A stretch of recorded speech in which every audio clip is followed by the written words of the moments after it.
বন্ধুসকল চাওক, আজি আমাৰ পৰম সৌভাগ্য যে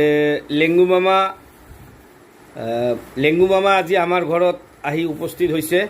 এই আমাৰ ঘৰত সন্ধিয়াৰ ৰুটি খাই আছে লেংগু মামাই। চাওক, চচ লৈছে, টমেটো চচ, দালি আছে, মামা বিন্দাছ খাই আছে। এইটো আমাৰ কাৰণে এটা সৌভাগ্যৰ কথা।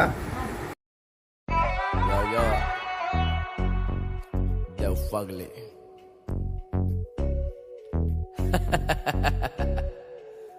जिगर ठाकुर। चल अर्शी, म्यूजिक बजा, थोड़ा बेज मार के।